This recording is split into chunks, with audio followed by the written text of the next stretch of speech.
What an odd start to 2024. While the undertones of negativity run rampant, we can't help but feel a sense of optimism, or rather urgency, in being opportunistic. It's almost as if we've hit rock bottom and are ready to bounce back up. The S&P 500 continues to climb despite rising rates. Perhaps Americans are excited that Trump could lead the economy back on solid footing. Perhaps Canadians are excited that citizens are waking up to just how poorly Canada has been under Trudeau. Perhaps Argentinians are finally ready to push forward and grow under a non-socialist leader. When the pendulum swings far one way, it always makes its way back to the other side. Many years ago, the World Economic Forum at Davos was viewed as a respected gathering of the world's most powerful people to bring prosperity through global economic collaborations. Today, it's being viewed as a gathering of totalitarian authorities where the world's most powerful people unite to dictate global policies of control. Not long ago, the COVID mRNA vaccines were thought to be entirely safe and prevented transmission of the disease. Today, we're learning of all the new adverse reactions and how the mRNA vaccines don't really prevent transmission, as traditional vaccines once did. Heck, we're even learning now that there are DNA fragments in some of the vaccines, which was a conspiracy just a few months ago. The point is that we need to be open to looking at things from a different perspective. It could change your life and perhaps make you money. This is how a different perspective led to billions. Every year during the holidays, we like to republish a story that our longtime Equidia letter subscribers have heard before. It has become so popular amongst our readers that it is now a tradition here at Equidia for us to publish this story every year before the new year begins. We missed it this year, but as the saying goes, it's never too late. So today, given how we are encouraging you to view things from a different perspective, it's only fitting we revisit this incredible story. It's a story about how changing perspective, how one man's deviance of conventional wisdom turned a failing corporation into one of the world's largest gold producers. We call this story the Gold Hero. Rob McEwen wasn't a miner. He was a young man following his father's footsteps into the business world. Like his dad, he had a fascination for gold. After years of growing up hearing stories around the dinner table of miners and prospectors, he finally got his shot. One day, he stepped into a takeover battle as a white knight and emerged triumphantly as majority owner of a mine in Red Lake, Ontario. Here, he stood at the head of the boardroom table, filled with a room full of experienced senior geologists, all of whom doubted his ability to lead this company. Who could blame them? He was a mutual fund manager turned CEO of a gold corporation overnight, but it was hardly a dream come true. The company he had taken over was plagued with negative news and on the brink of failure. The miners were on strike and they were overwhelmed by lingering debts. The gold market was contracting and the mine's operating costs were exceedingly high, forcing them to cease mining operations. Unless they found evidence of new gold deposits, the 50-year-old mine was about to be shut down along with the company. McEwen knew that the mine had potential. The Red Lake Gold District had 2 operating gold mines and 13 former mines that had produced more than 18 million ounces combined, he says. The mine next door had produced about 10 million ounces. Ours had produced only 3 million. So he sent his geologists packing with $10 million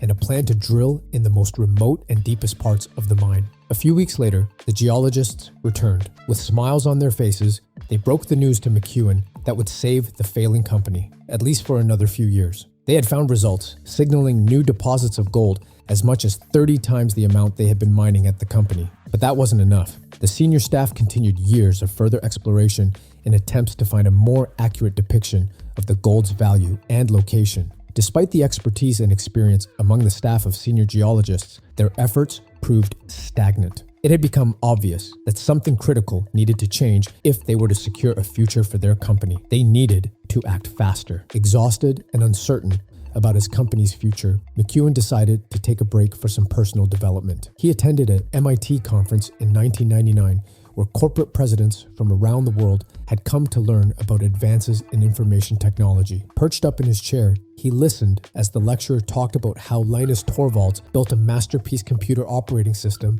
by revealing his code to anonymous programmers all around the world on the internet. Without the help of thousands of anonymous participants, the Linux system would have cost millions of dollars to produce and would have taken years, but it didn't. Then it hit him. If his senior geologists couldn't find the gold in Red Lake, maybe someone else could. McEwen wasn't a miner. He didn't think like one either, but that was his strength. So he rushed back to his corporate head office in Toronto to share his idea of open-sourced mining. McEwen wanted to take all of the data the company has spent creating in the last 50 years, and he wanted to share it openly with the world by posting it on the internet. Then, we'll ask the world to tell us where we're going to find the next 6 million ounces of gold. At first, the company's geologists were appalled at the idea of exposing their 50 years of secret data to the world, and they had good reasons to be. The mining industry is an intensely guarded business, and geological data is to miners what treasure is to pirates. Giving this sort of data away can not only subject you to take over risks, but can also imply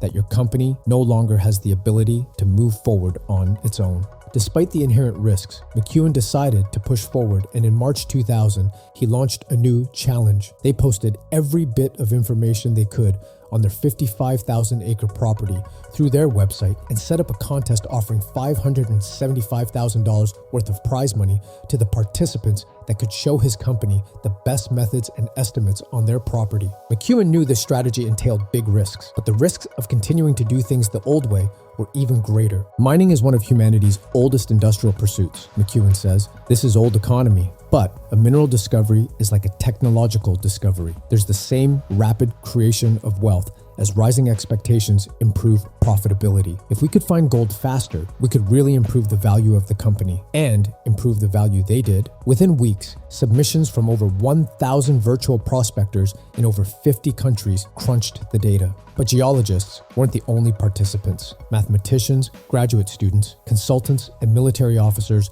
all submitted entries. They had applied math, advanced physics, intelligent systems, computer graphics, and organic solutions to inorganic problems. Not only had the contestants identified new targets on the Red Lake property, they introduced the company to state-of-the-art technologies and exploration methodologies, including new drilling techniques and data collection procedures and more advanced approaches to geological modeling. McEwen had harnessed a technological trend that most in the industry would have shunned. As a result, he turned his destined-for-failure $100 million company into Goldcorp, one of the world's largest gold producers and a company today worth close to $34 billion. McEwen's courage to challenge the mining industry's safekeeping of geological data reveals to us that change can lead to astonishing results. Junior stocks, in particular junior mining stocks, give us ample opportunity to beat the markets, but they can oftentimes be extremely rewarding. So, while they have mostly been quiet, especially in Canada, things could change very rapidly. Despite the poor performance, commodities and precious metals prices